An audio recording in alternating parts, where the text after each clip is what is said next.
I had never planned to be here, standing so close that the heat from her shoulder seeped into mine. But there she was, leaning slightly over the desk, the soft curve of her neck catching the late afternoon light, and suddenly the air between us felt too small. She moved with a grace I couldn't name, the kind that made every gesture seem deliberate yet effortless. Her fingers brushed mine, just briefly, almost accidental, but it was enough. Enough to make my pulse stutter and the words in my throat fall silent.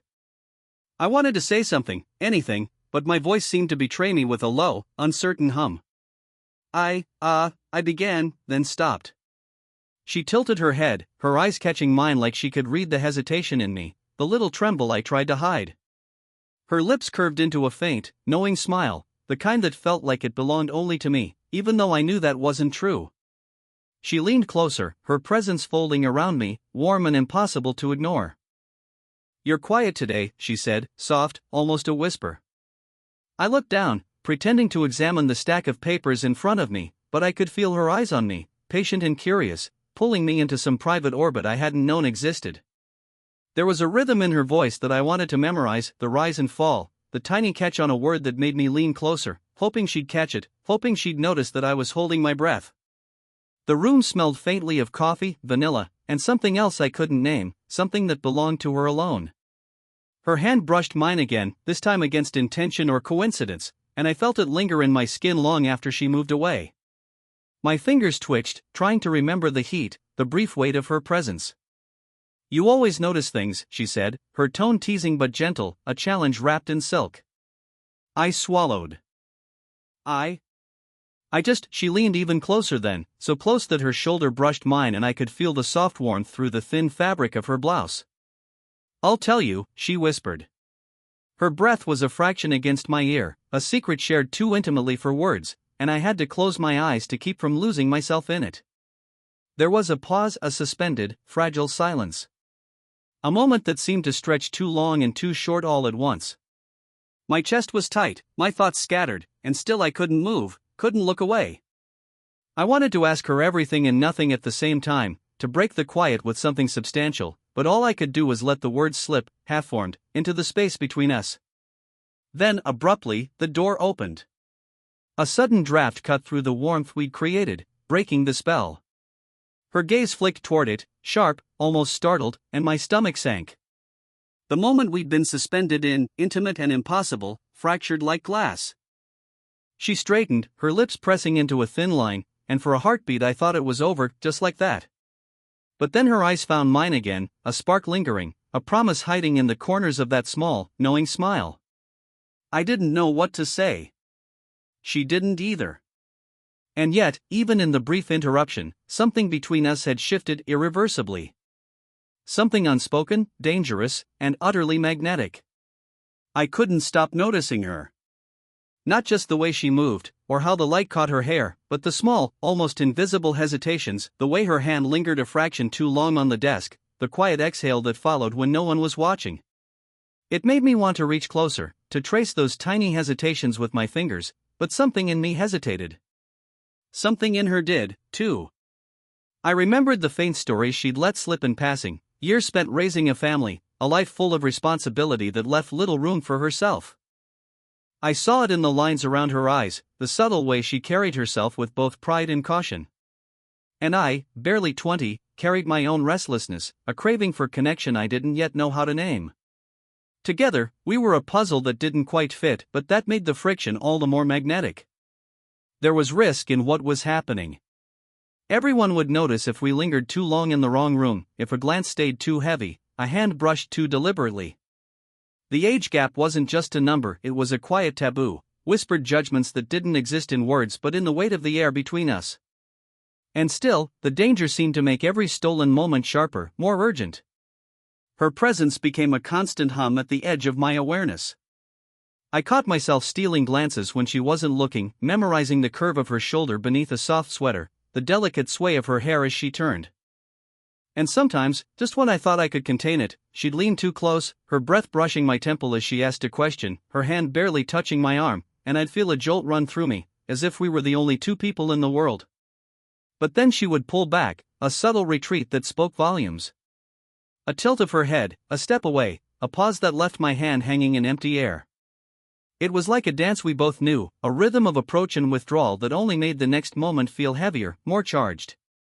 One afternoon, I found her leaning over the same desk again, reviewing a stack of papers with her sharp, precise focus. I stepped closer, unconsciously drawn in, and she didn't step back this time. Her hand brushed mine lightly, accidentally, or perhaps not, and I could feel the warmth lingering in my fingers long after she moved away.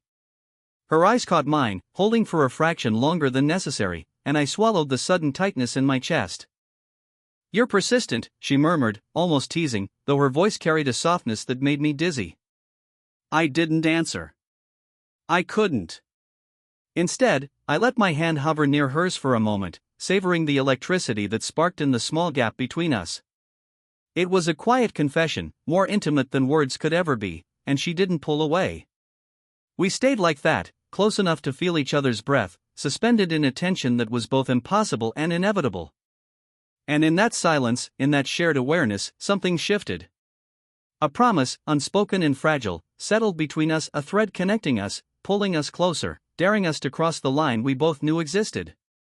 And even though the world outside might judge or misunderstand, in that moment, none of it mattered. The afternoon sunlight had softened into gold, spilling across the floor in stripes that fell between us. I was kneeling to retrieve a stack of files she had dropped, my hand brushing hers again as I handed them back. Her fingers lingered for a fraction too long, warm, deliberate, teasing, and I felt my pulse skip, my chest tightening in a way that left me dizzy. I started, and then froze. Her gaze met mine, steady, almost daring, and the space between us seemed to shrink with every heartbeat. I wanted to lean closer, to let the tension break, but the thought of what anyone would think hovered like a shadow over my hesitation.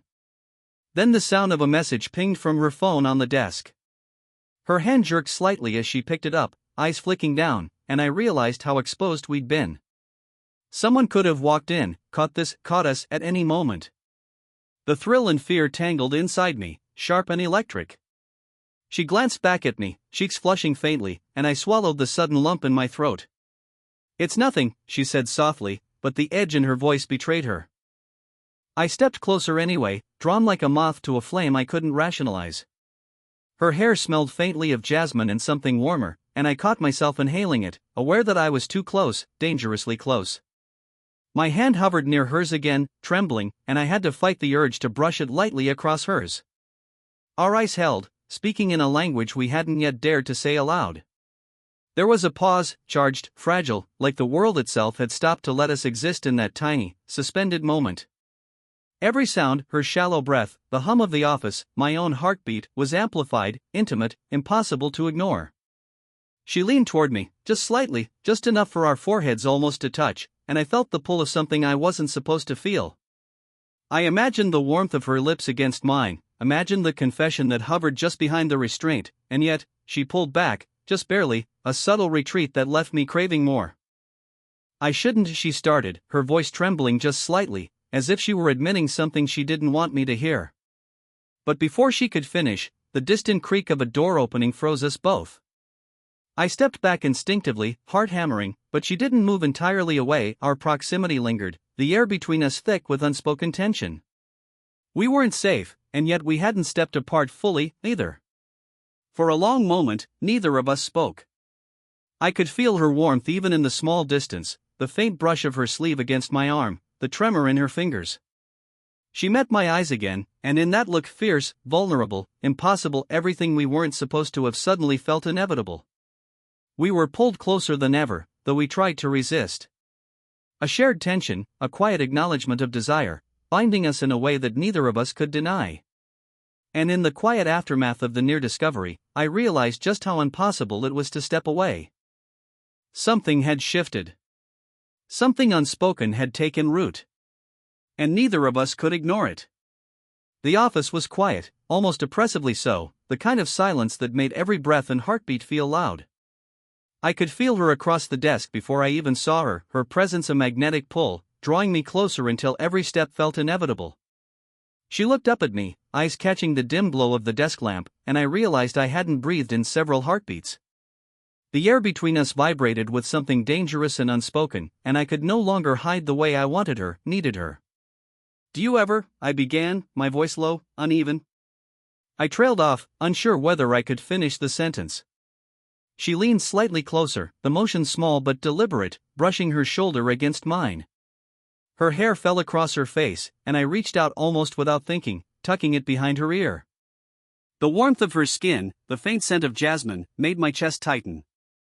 Every nerve in me was alive with the pull I could no longer resist. Her eyes found mine again, searching, daring, and I knew she felt it too, the desire, the tension, the fear. I shouldn't, she whispered, voice trembling, almost breaking, though her hand lingered near mine on the desk. I didn't answer with words. I let my fingers inch closer to hers, brushing the back of her hand lightly, memorizing the softness, the pulse beneath her skin. It was a confession without sound, a silent truth neither of us could deny. Why is this so impossible? I breathed, leaning just slightly toward her, feeling her weight shift, ever so slightly, in response. She swallowed, and I saw the conflict flicker across her face, desire mingled with hesitation, longing shadowed by restraint. Her lips parted, a fraction, and my mind raced with the almost imperceptible possibility of crossing a line we both knew existed. I felt my chest tighten, a mixture of fear and craving. The room felt impossibly small, the distance between us both terrifying and intoxicating. Her hand brushed mine again, intentional this time, and I closed my eyes for a fraction, savoring the warmth, the electricity that surged through us. I can't, she whispered, voice breaking as her forehead nearly touched mine. My breath mingled with hers, I could feel the tremor in her shoulder, the fragile rhythm of her heartbeat echoing in mine. I wanted to close the last inches, to let the words fall, the touch deepen, to see if the world outside could disappear entirely. Every instinct screamed yes, every thought warned me against it. Then she froze. Her lips parted slightly, her gaze flickering to the doorway as if she expected anyone, to walk in and shatter this fragile, electric bubble we had created. And yet, even in the pause, even with the world threatening to intrude, our bodies leaned closer. Breath mingled. Fingers brushed. Eyes locked. Desire, fear, and longing hung suspended like a fragile thread, ready to snap, or hold us together. I barely whispered, and then the moment hung there, suspended, impossible to predict, a breath away from everything changing. I had thought I understood the rhythm between us, the teasing, the stolen glances, the near confessions. But that afternoon changed everything. She had been quiet, unusually so, eyes flicking toward the door more often than before. I thought it was caution, fear of being caught, but the truth hit like a sudden, sharp gust. I wasn't entirely honest, she whispered, her voice low, trembling. She stepped closer, then paused, brushing against my arm in a motion too deliberate to be accidental. My pulse jumped. I froze. Her confession hung in the air, heavier than any words she had spoken before. My heart hammered not just with desire, but with the sudden fear that the delicate thread between us could snap at any moment. What do you mean? I asked, voice tighter than I intended.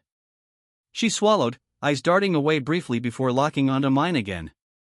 I've been seeing someone else. The words landed like stones in my chest, but there was more, an almost imperceptible tremor in her hands, a quick inhale, a brush of her shoulder against mine that made me aware of every nerve ending. It wasn't pride she carried, or malice, it was vulnerability, raw and fragile. And in that vulnerability, I felt a pull I couldn't resist. You, what? My voice was a whisper, but the tension coiled tight in my chest. I didn't tell you because I didn't want.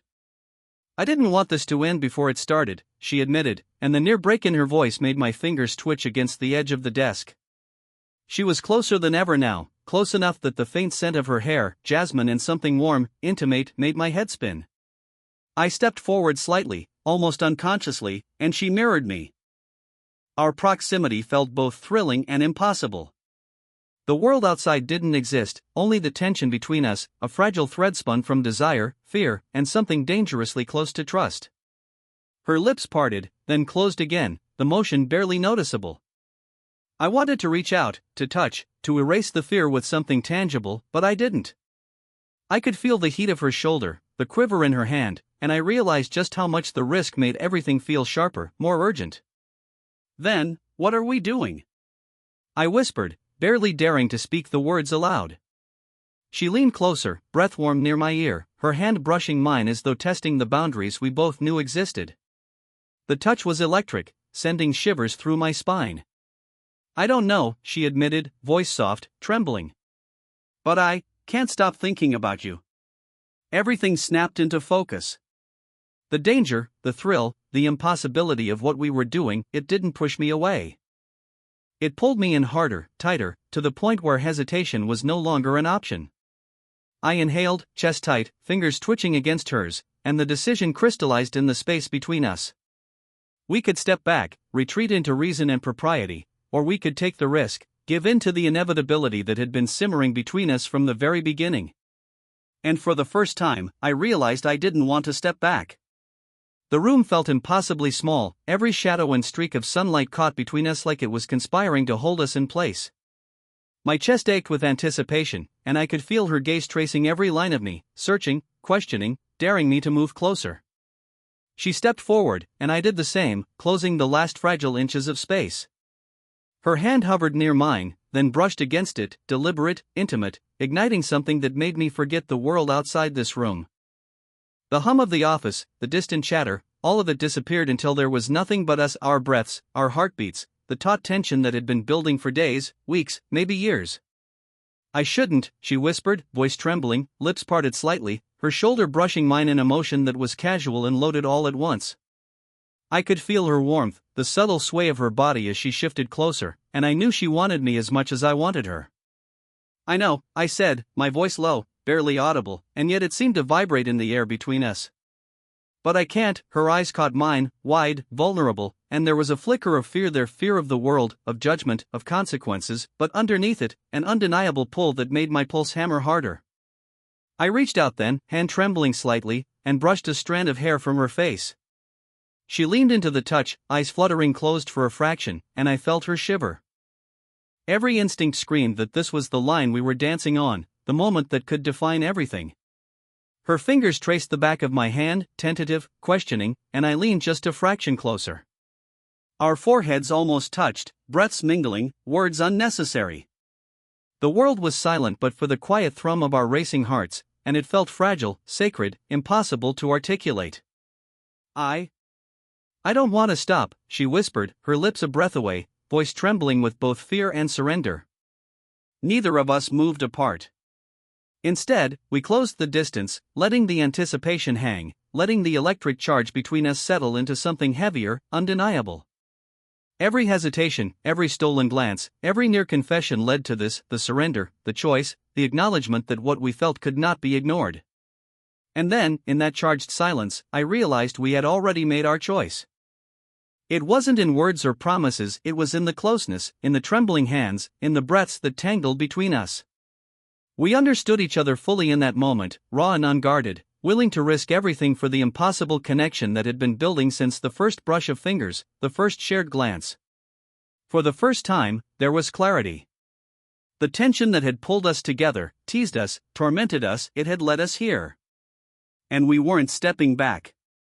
We just held each other in the quiet aftermath, hearts still racing, bodies aligned, knowing that nothing would ever be the same.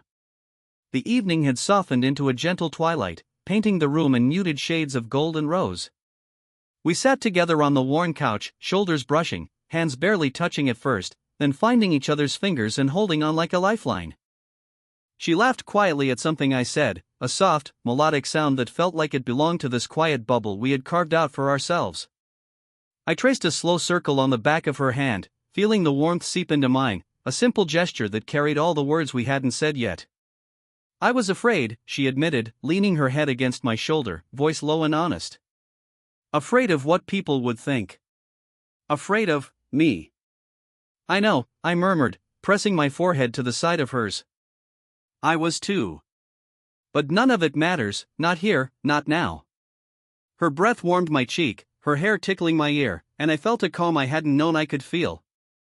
There was no rush, no impossibility, just the quiet, steady rhythm of two people finally aligned, finding each other after all the hesitation and near misses. She shifted slightly, brushing her fingers along the side of my hand, and I held her closer.